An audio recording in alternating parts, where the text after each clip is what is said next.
I asked those students, there's the one that has a lecture night one. Is it a? Oh, okay.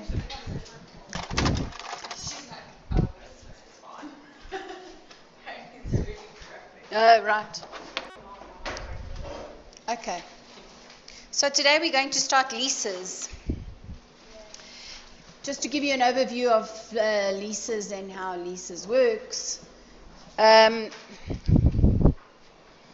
We first of all classify leases into two different types of leases: finance leases and operating leases. You remember it from second year, right?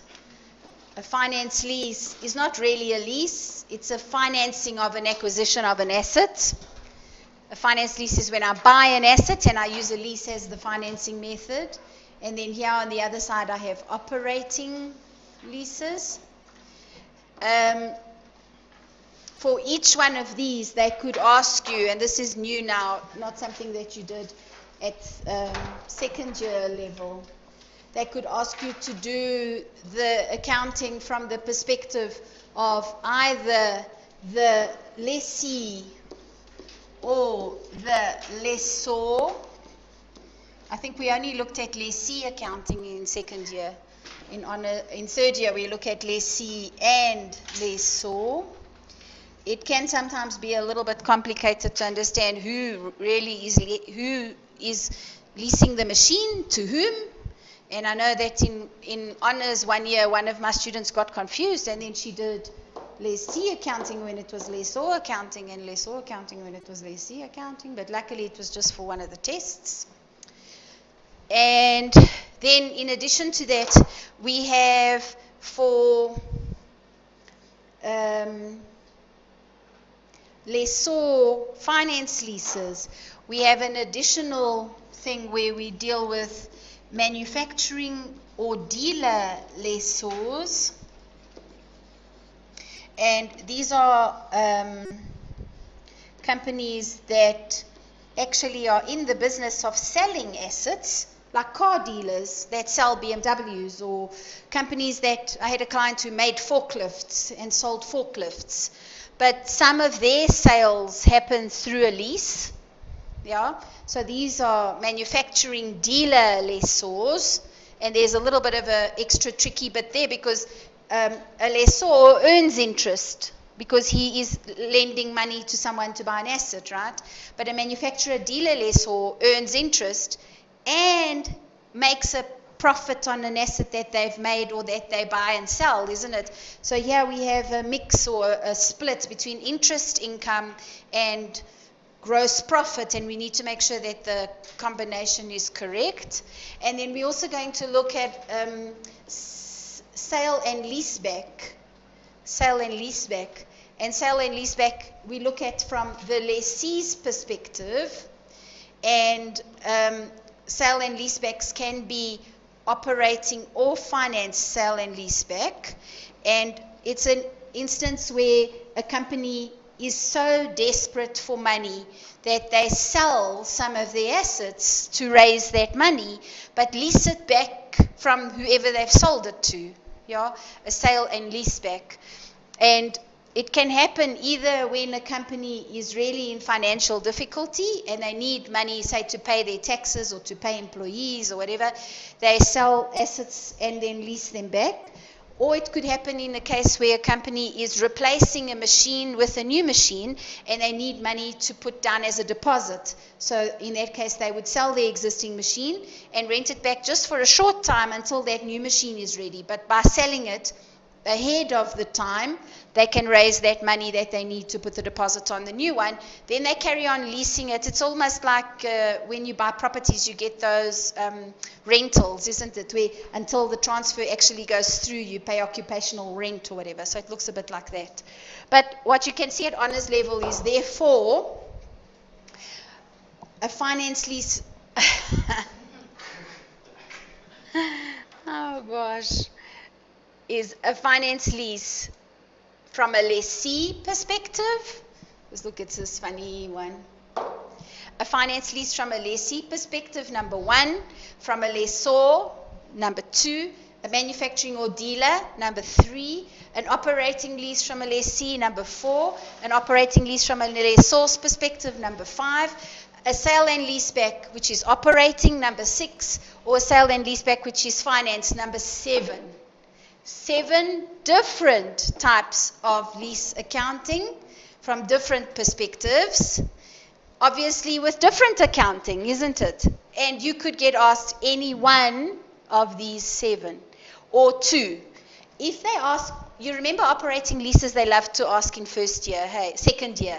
They always ask you those journals with the matching, isn't it? So operating leases, they don't ask so much at a third year level. If they did ask it, they might put a little operating lease in one question and then a finance lease in another. But we often then see just this side, sale and leasebacks and finance leases, or manufacturing lessors, dealer lessors. But you can see even just on this side, 1, 2, 3, 4, 5 different accounting treatments. And they'll ask you one. So it's a little bit like earnings per share, where we learned so many, but they're going to really only ask you 1 or 2. This one is the same. 1 or 2 at most. They might ask one of these, operating and then a finance.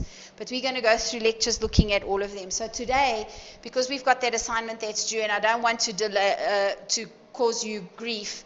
I know that you guys said to me that your date is extended, is it, for that second assignment? Or is it only for students that registered late? That day? Is it extended? Okay. But anyway, I think today we did deal with lessees in second year, so today we are going to start by looking at lessors from the lessor perspective, and we're going to start with that assignment. That way, if we don't get a chance to finish it, we've got next week still to finish it, because then the week after that is Easter week, okay? All right. So we are going to start here, looking at this lessor, and we're going to start by looking at the lessor from a finance lease perspective, because that's your assignment question. And then we're going to spend, so one lecture looking at lessor, one lecture looking at lessee, and then if I have time today, I'll look at operating lease. Otherwise, when I look at lessee operating lease, I will touch on lessor as well. It's just the opposite. And then the third lecture, we're going to look at sale and leasebacks and manufacturing dealer lessors. Yeah? And that will be our 3 leases lectures. And then we're just about done. I think we have a small section, some small sections left, segment reporting and related parties, that's it, eh? And then we're just about done. But this is a big section of work, leases, and yeah, it's going to be quite a bit of our time. So let's start off by talking about what is a finance lease. What is a finance lease? And although at third year level, they will most often than not tell you that it is a finance lease, because that's your other mistake that you can make, and it will be a biggie if you make it, that you account for a finance lease as an operating lease or vice versa, because the accounting is, now I don't have enough copies. The accounting is completely different. Okay, I'll go and make some copies a little bit later. All right, so what is a finance lease? A finance lease is essentially one where the risks and rewards transfer. The risks and rewards of the asset transfer. And there are a couple of key things that we look at to answer this question: have the risks and rewards of the asset transferred? The first thing we look at is the life of the asset versus the term of the lease. The life of the asset versus the term of the lease. If the life of the asset is significantly, if the term of the lease rather is or makes up a significant portion of the life of the asset, do you agree we have the risks and rewards of that asset for its life, isn't it? So if these two, I'm going to not say versus here, I'm going to change it to like a little almost equal sign. If these two are almost equal, then it's almost certainly a finance lease. Okay. The second one is a transfer of ownership at the end of the lease. A transfer of ownership at end of lease. And this transfer of ownership at end of lease must be for significantly less than the fair value of the asset at that date, for a nominal amount even, isn't it? Or for nothing. At the end of the lease, boom, the asset becomes yours for nothing or for a very small amount. If you're going to pay fair value at the end of the lease, then, then you're buying an asset then, isn't it? Kind of.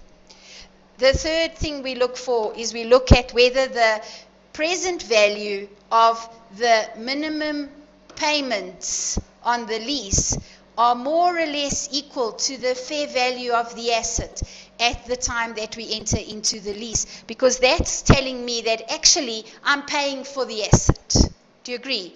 If I present value, I take interest out of my installments that I'm paying for the time of this lease, and I calculate that amount and I compare that to the fair value of the asset. If it's more or less the same, I'm paying for the asset actually, isn't it? So what you can see is the three things actually that even if it wasn't a lease, if I said to you, what do you think constitutes ownership of an asset? It's the use of the asset over its life, isn't it?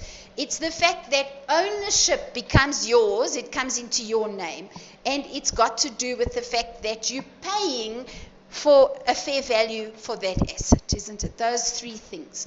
So those are predominantly they called in the statement the situations that indicate a finance lease.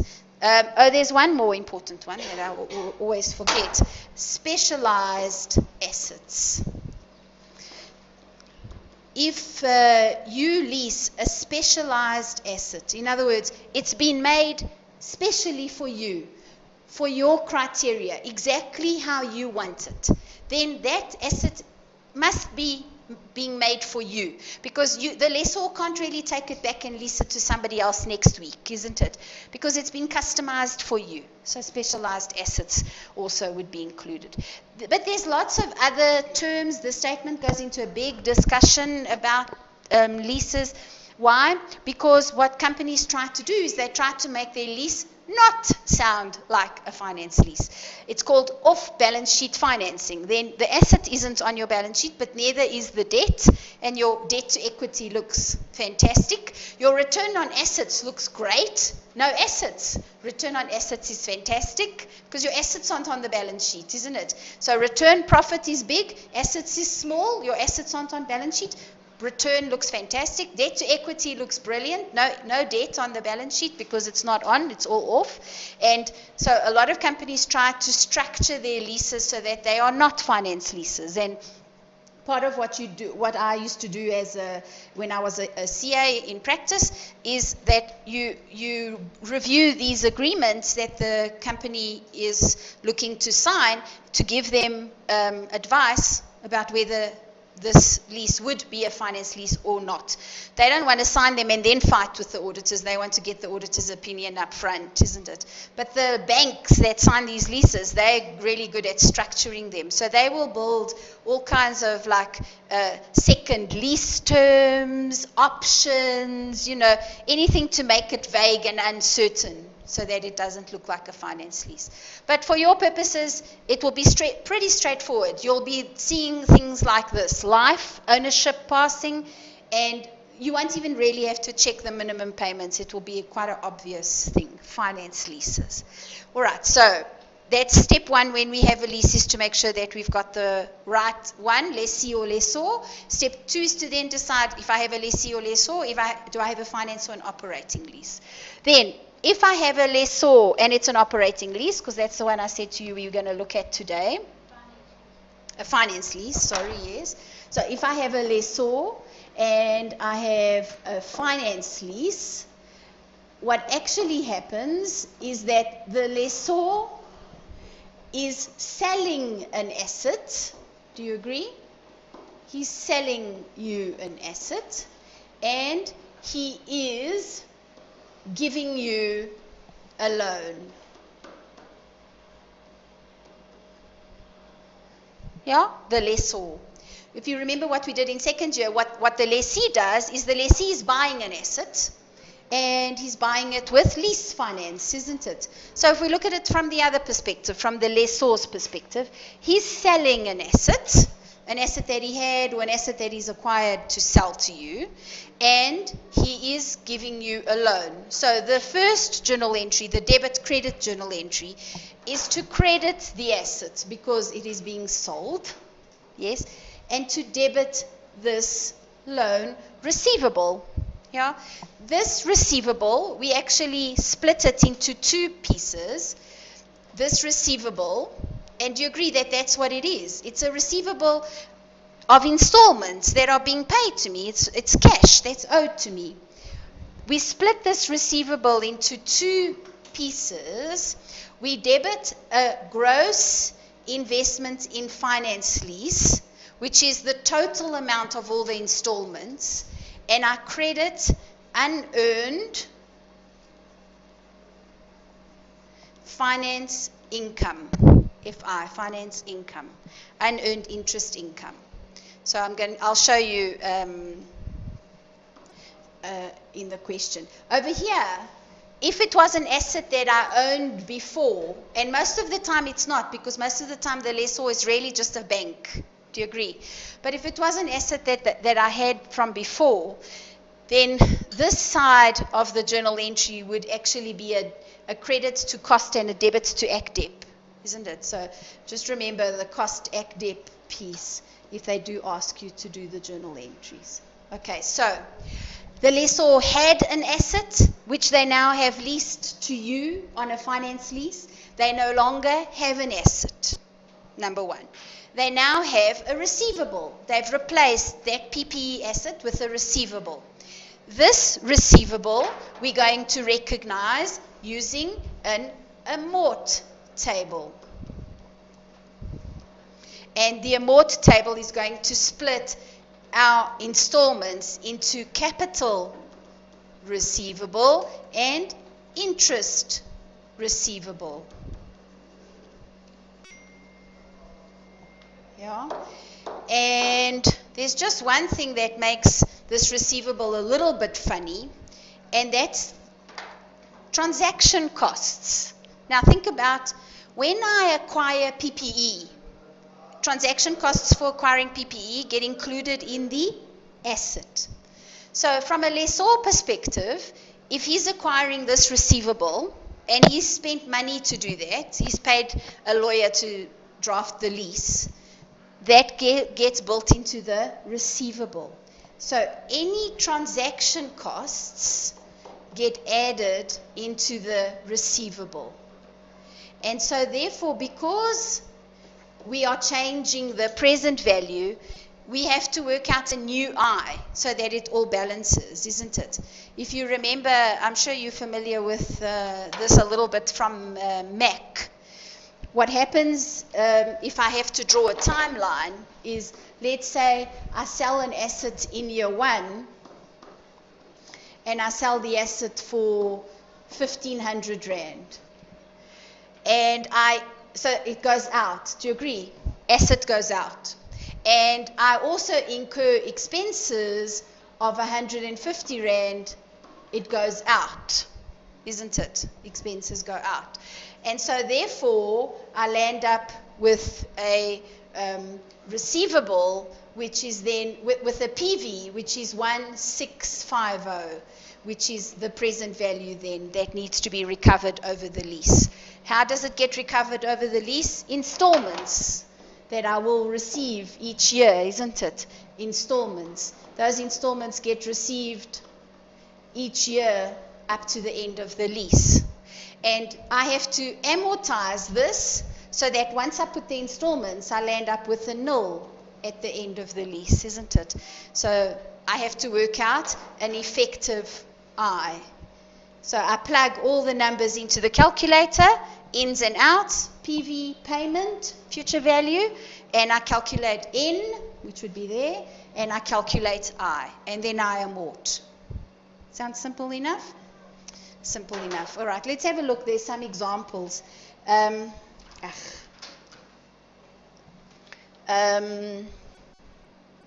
This is the first one that I want you to practice.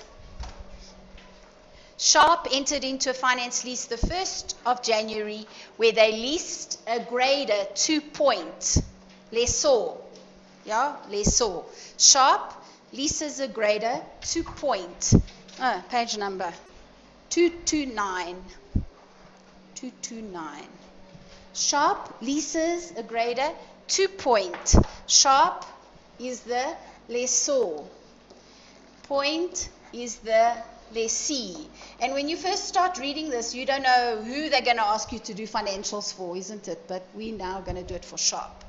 The terms of the lease are as follows. The cost of the grader, 500,000 Rand. The life of the grader, 5 years. Period of lease, 4 years.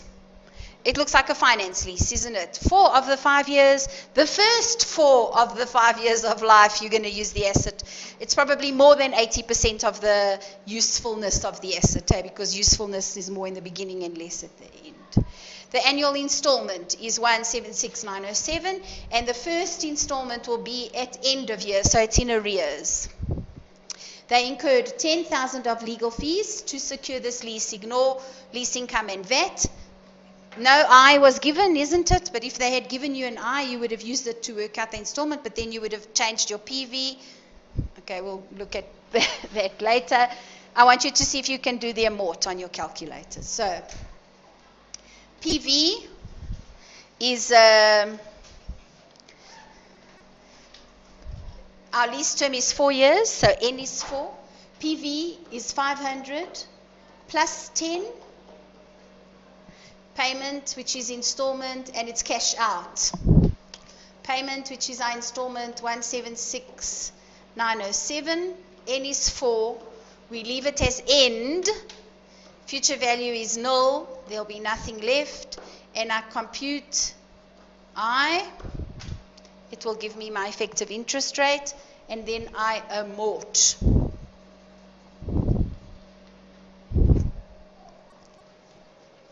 And you should get an amort table that looks, where's the amort? Like that.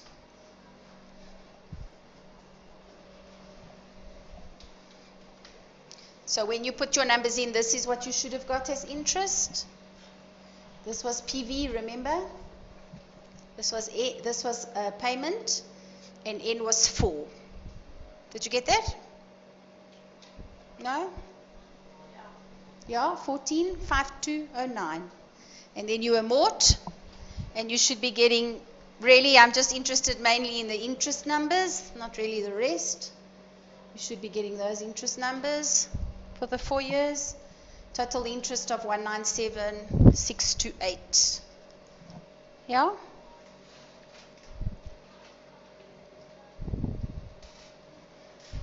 Yeah, it's an amort table, exactly how we know how to do it, but it's the other way around now because it's a receivable, so capital is being received, interest is being received, not paid.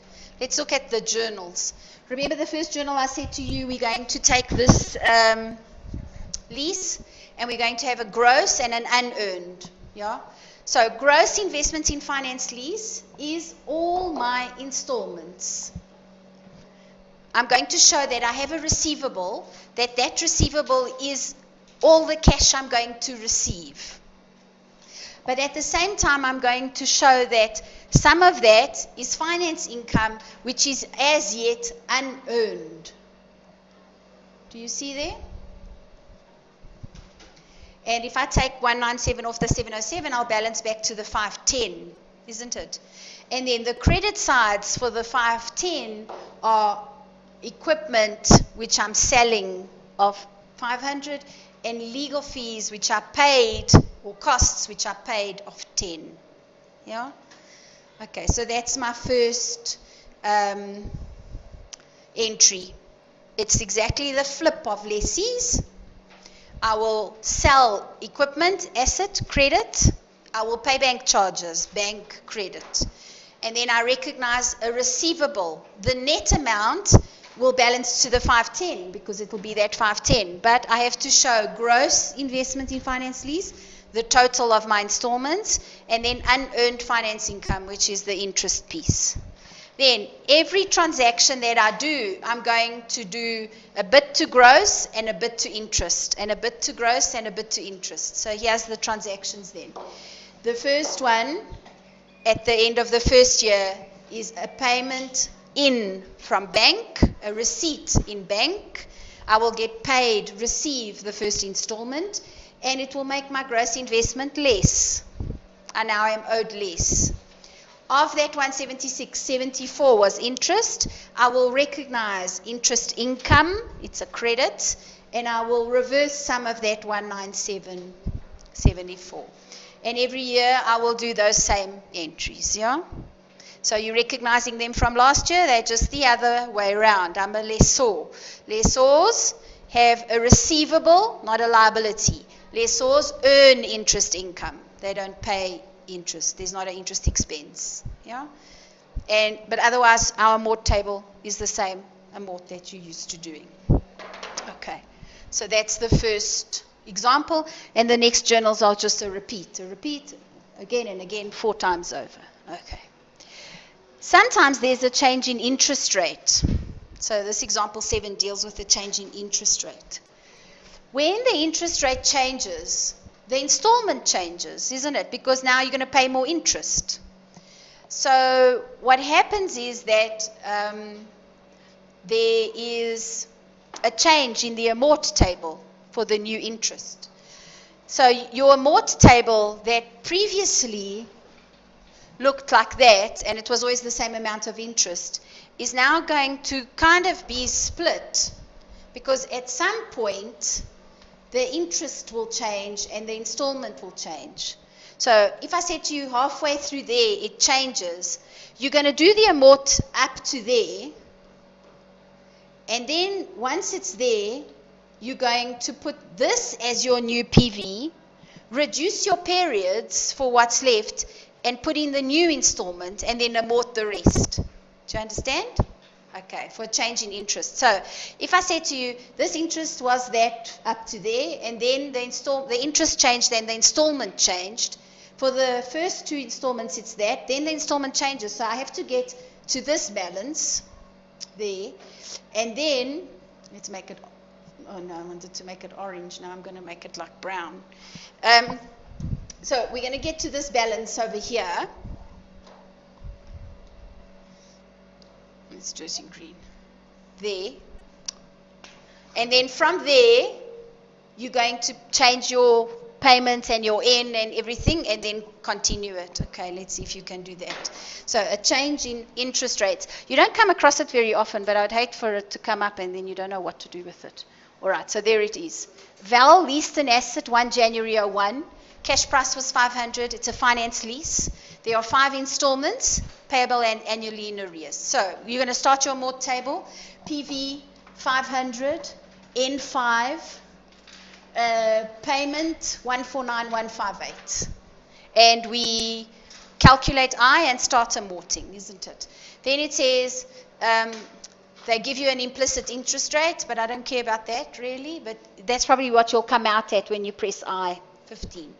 Then it says on the 1st of January 03, the interest rate increased to 16%. You're not going to go and change I. What you're going to do is you're going to then work out a balance at this date, and then you're going to change PV, change N, change payment, and then you're going to amort for the rest of the period. So if we just look, January 01 till December 1, December 2. So for the first 2 years, it'll be old interest. The next 3 years, new interest. These interest rates in practice change all the bloody time, isn't it? Whenever prime changes, they change. And so usually what we do is we get them from the bank, the amort tables in practice. So sometimes you find that you have to do them. So you're sitting, there you are, the auditor doing the audit, you do them. But if we get them from the bank, we usually trust them, or we might just check them, check 1 or 2 and then trust that it's done correctly. All right, so let's see if we can do that amort. So start with your amort as normal for the first 2 years. And then at the end of the 2 years, whatever balance you've got left, plug that back into PV, change your N, change your payment, and complete your amort. So assignment number 2. We had done the earnings per share piece. The second piece is the investing transactions.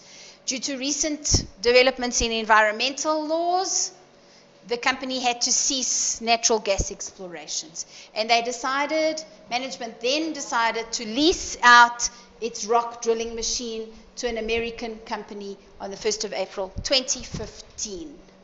1st of April 2015. So we are the lessor. Do you agree?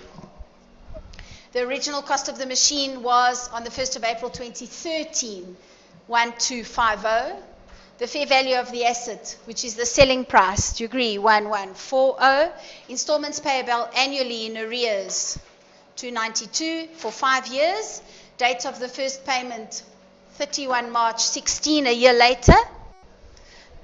Interest rate 10% per annum. Guaranteed residual value. I was hoping there would be no residual. What is a residual value? It's an amount paid at the end, isn't it? So we're going to put this amount in as a future value in our calc. So this will be PV, this will be payment, this will be N. Sorry, and now I've run out of space. But PV payment N. I'm not going to put in I. You can if you want, but you should work out back to that I. And this here is future value.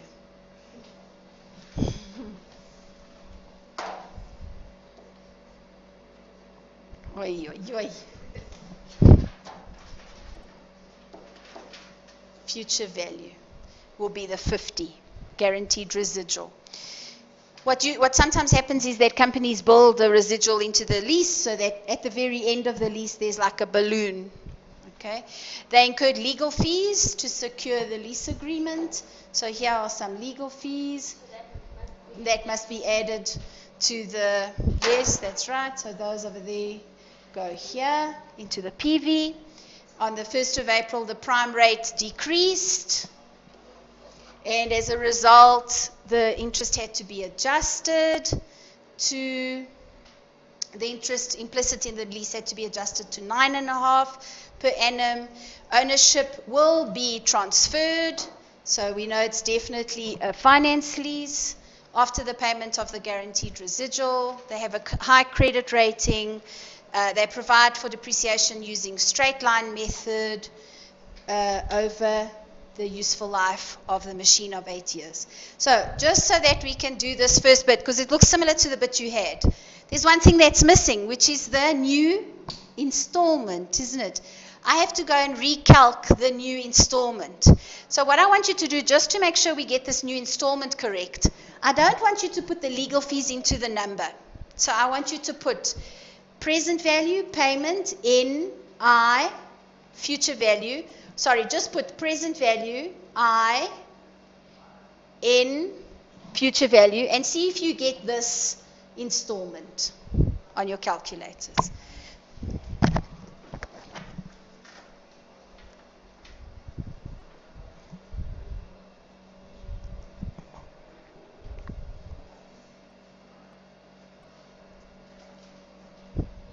You get that? Okay. So now, I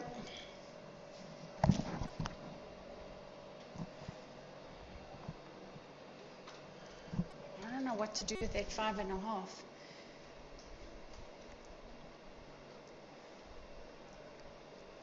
Okay. Now I want you to work out, it's 1 year later. Is it 1 year later that the interest rate decreased? Okay, so I want you to work out for me what the balance is after the first year. So do your amort. 961. Okay, so let's just put on here what we've started doing. We said PV is 1140. We said N was 5, I was 10. Future value was minus 50, is that right? Oh, wow, it's coming out looking so ugly. PV, because then when we're trying to do the assignment, 1140, N 5, I 10, future value minus 50. Is that what you did? Yeah, and you got a payment which was equal to their payment, 292, 539.25. Agreed? Okay. Now we are now a year down the line, isn't it? So at the end of year 1, we're going to have a new balance. Yeah? So at year 1, new PV. What's the new PV at the end of year 1? 961. 460. Point? 75. Okay. That's my new PV. It's your balance that you get from your amort. Okay. Now my N is 4. Do you agree? 4 years left because it's a year later. My new I is 9.5%. And my future value is still minus 50. So now, what if I do that, what's my new payment?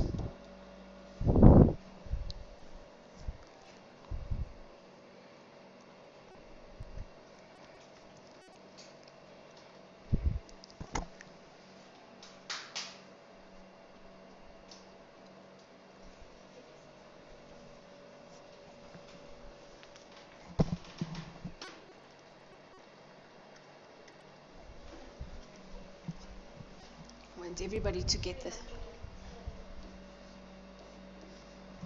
It gets bigger. It should be coming down because the interest rate came down. 289, 183. Sorry, let me just hear Sonia's. 18. What did you have? I had 189, 164. 289. 164.45.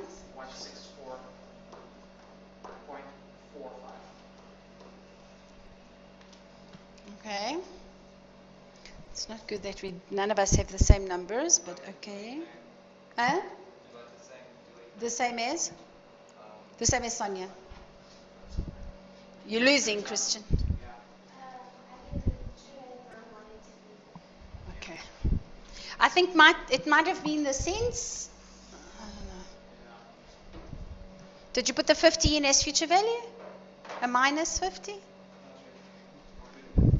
Do you agree that's my new payment? Okay, now, this is just looking at the lease from the bank's perspective, isn't it? Without those costs that we still need to plug into the lease. Okay, so this is the first two calcs, which is looking at this lease from the bank's perspective, or from the lessor's perspective, or the lessee's perspective, which is that I had a PV of 1140, which was going to be repaid over 5 years with a balloon at the end of 50, and now at a 10% interest worked out what that payment was. And then a year later, I now have a new PV, which now the interest rate drops, and I work out what the new installment is, isn't it? Old installment is 1 period, this one is 4 periods, but now I have the cash flows. These are the cash flows that I must use, that I must use in my calc. I must use this cash flow, and then afterwards I must use this cash flow, but now I must go and adjust the 1140. I've got to add those legal fees into it. Because if I had added the legal fees into it in the beginning, I wouldn't have got that number. Do you agree? I would have got a different number. So I want to just first do it without them and then put them in and then amortize again. So now you're going to do the amort table for me, the true amort table. The true amort table, the present value starts as the 1140 fair value of the asset, what I'm selling it for, plus the 5,500 of legal fees. Yeah? And you're going to amortize that at an effective interest rate, which you need to calculate for me. You're going to amortize that at that effective interest rate for the 5 years. But once you get to the end of year 1, you're going to change your payment and your N, and you're going to carry on your amort. Does it make sense? Okay. No? Okay. Let's see if we can do that amort. I'm also going to try to do it at the